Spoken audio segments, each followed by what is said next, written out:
It's your homeboy Ron Clutch, the world famous Nappy Roots. It's your man Buffalo Steel, the country cat in the cowboy hat, Nappy Roots. It's your boy Fish Skills representing Nappy Roots. Skinny DeVille, Nappy Roots. What's happening? So what y'all been up to, man? Man, just keep it in Nappy. First and foremost, representing Kentucky.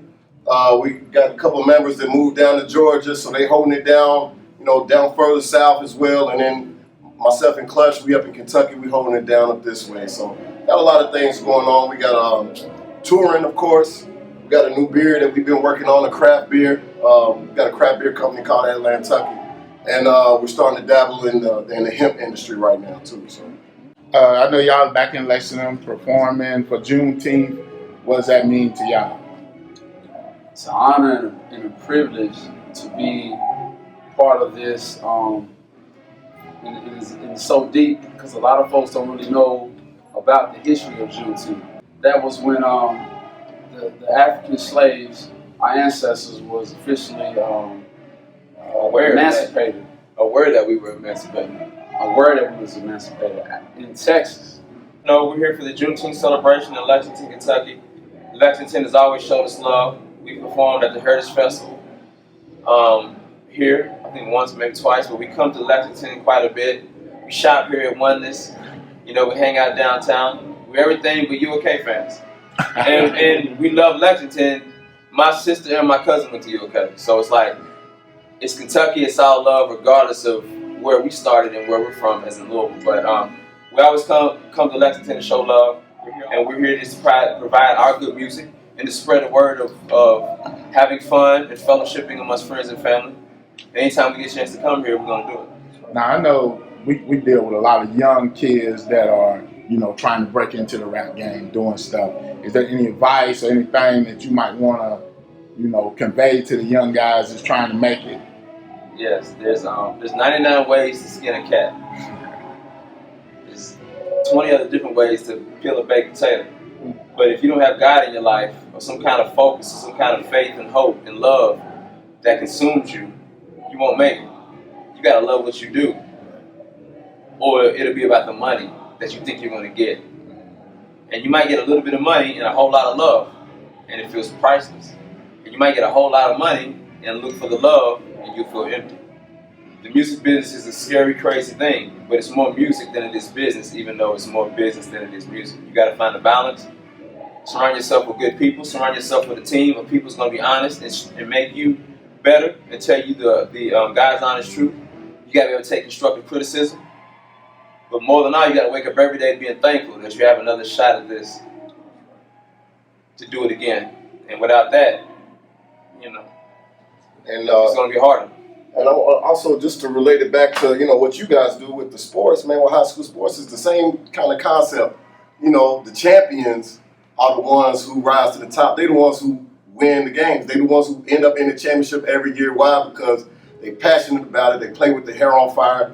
They just want it more. You know what I'm saying? So that's the same thing. If you want to be a rapper out here in this business, you got a lot of competition right now. So, the people who are the hungriest and risk the most to get it are usually the people who end up being in the industry.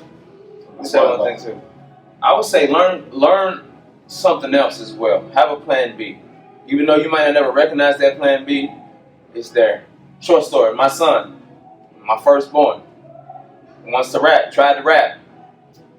Been around his whole life. He was better at coding. Computer coding. He went into coding out the gate.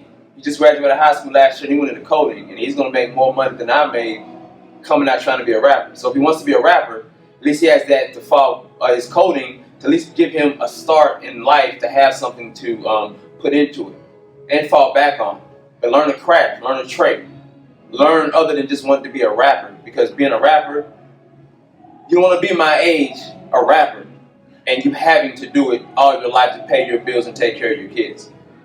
You have to have something else going on with your life other than just rapping. So a lot of people say, I just want to make it in the game. I just want to beat, I just want to deal. Okay, you just want to be a professional sports player. Well, what kind of sports player? Right. Golf, tennis, sports management. You can be professional in sports without even having to be in sports. There's other jobs that are in the industry of music that you can fulfill while you're also a rapper, getting your weight up. So don't just want to be a rapper, but you know, spread your stuff around, spread your talent, knowledge, and drive around to other places. Because if it doesn't work, we don't want to see you out there with your hand out or robbing people and killing people for the sake of trying to be that. Because we're losing too many of us already. If anything, with the emancipation of the black people, we should be doing better than what they fought for, you know, back in the day. We can go 300, 400 years. We was talking about before you came in about how we're here because of this, but look what everyone went through for us to be who we are right now in 2019. You know, the civil rights movement wasn't that long ago. The German Shepherds and the hoses, that's still happening. Central Park 5, we just saw the TV show on that, but those guys were our age. So we relate to injustices that are out there, and they're going to keep happening until we do better as a culture and society and better ourselves as individuals. Not just because we're black, because we're the gods of the earth. We're meant to be here. We started this. But we can't let the powers that be have their way with us and determine how we celebrate the days that are meant for us. And we got to speak in code, but we got to speak the right code with our head high, with posture. It ain't just about being a rapper or professional ball player. You know, it's about taking the next generation and making them better for who they're supposed to be, because that's how it's supposed to be for us. And maybe somewhere down the line they dropped the ball. Between the hip-hop generation and the civil rights movement, crack cocaine came in and there's a lot of balls got dropped, maybe by design. Mass incarceration. Mass incarceration, 3 strikes law, all of those things happened because they wanted to keep us down from what the initial gangs were doing and the Black Panthers. You know, I don't believe the Crips and Blood are bad, but what we ended up fighting over and what we was fighting for was money and crack. But what they initially started out to be was something powerful. The Black Panthers as well. Black Wall Street, Atlanta.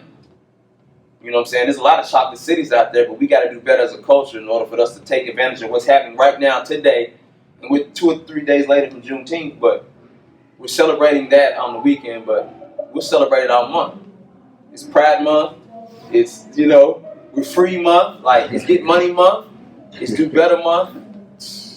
You know what I'm saying? So that's what I feel like we need to say as Nappy Roots. That's good stuff, man. Now, I know y'all are Louisville fans, you know what I'm saying? Y'all program is down right now. No, hold on now. I'm just saying, y'all kind of down right now. You living in the past, my brother. I'm just saying, I mean, y'all got a new coach and, you know, football team is kind of... But we just having fun during the process of what happened. The Phoenix has to rise from the ashes. There's nothing wrong with having fun. There's nothing wrong with having fun.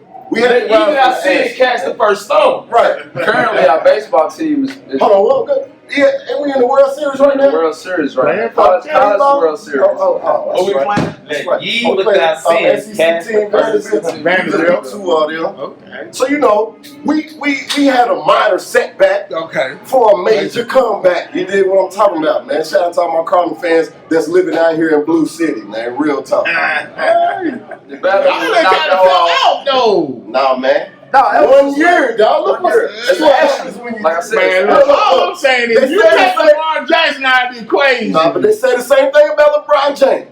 He missed 1 year, and the whole championship is in a whole different country right now. He missed 1 year.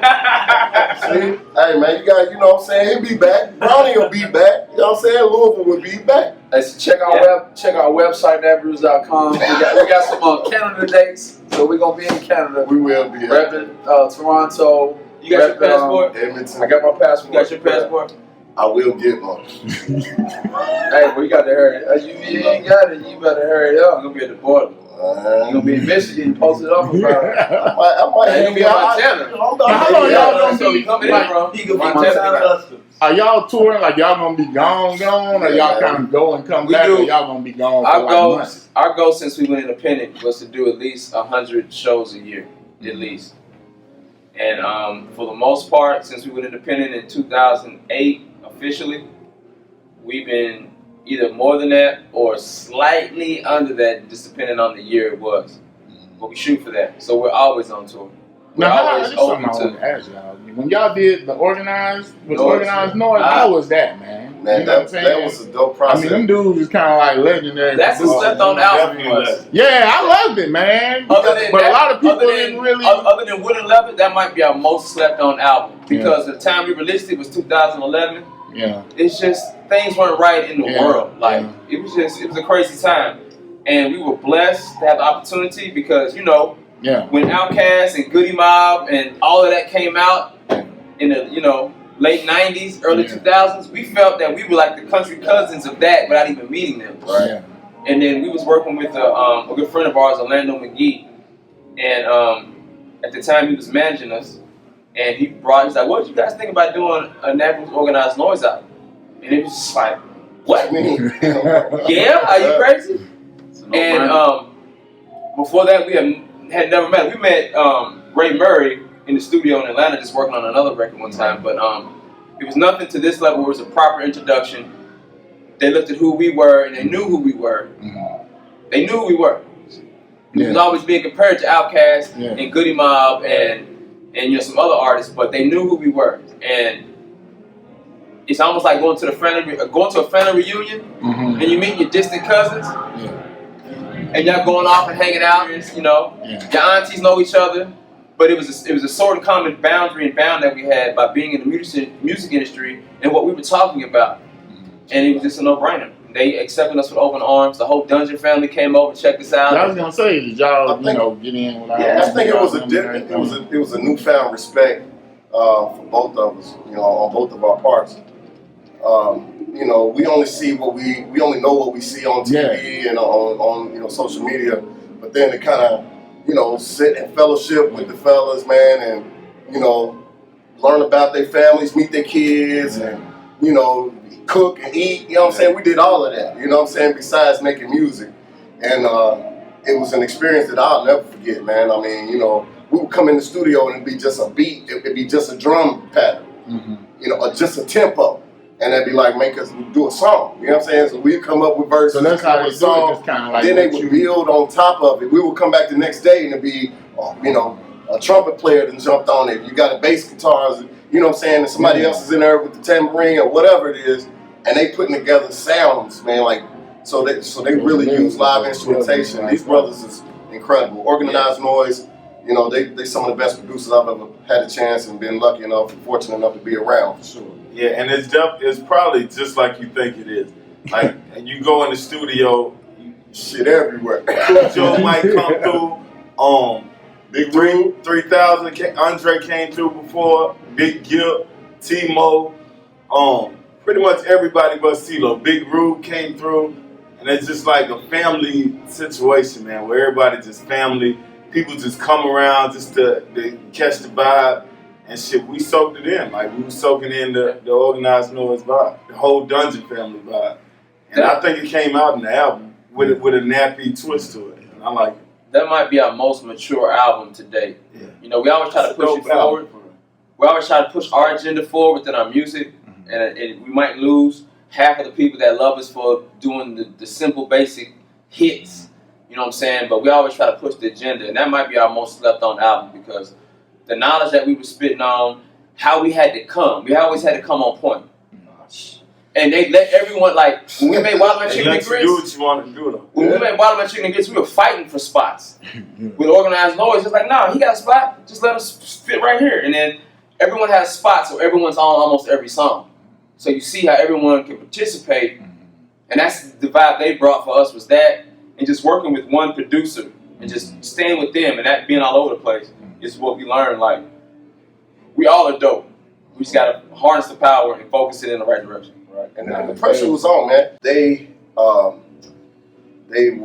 basically grew up with some of the dopest MCs out of the South, you know. And they basically that was their clique, you know what I'm saying? Every day Big Boy was spitting. Every day 3000. Every day, you know, CeeLo and you know.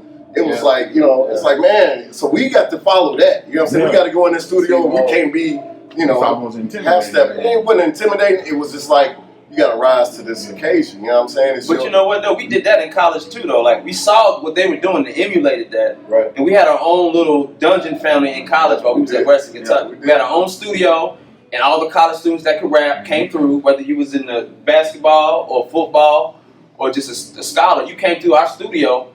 And we just was making things kind of like that. Cash Money, Wu-Tang, No Limit. We emulated all those people that were successful at the time. Now, was that kind of like a we made it kind of moment, you know what I'm saying? Or was it Did y'all have one? One It was validation. Okay. It was It was validation. more like bucket list type thing. Yeah, Damn, I okay. work with organized noise. And they respected our craft. They respect what we bring to the table. So yeah. This Me is one, being, oh, go ahead. so this is one of the projects where you might not appreciate it now, Mhm. but you know, some years This is a later, resume you're gonna type. be like, When we're man, dead, it's this gonna right here. I didn't want to say that. I didn't want to say that, but Caught that on camera. you know, down in the future, Hey, man, these is ostrich, man. You can't do man, that. that's just impervious to this. I feel like we're gonna have to die for people to really appreciate that. nah, we don't have to die. Nah, we He's don't like, have to die. nah. They don't That's respect most that. people. That's most people. Most artists, Yeah. it's not until you die, and it's got to be quick and horrific though. Like not old and great. IV is too late. Maybe just one of us then. Knock on wood, we might be one of the groups that can bend the rules and slide through to be able to enjoy our fruit, enjoy, you know, sleep in our bed. What's the phrase? Make our bed, sleep in. We're gonna be able to do all of that at the same time. Now, is there anybody out there that y'all want to work with, or you know what I'm saying, anything? If I Or get if this y'all album pretty done much- with these 4 guys that we've been working on all year, if I get that album done, I'll be happy. So you mainly the primary producer now? No, but Executive.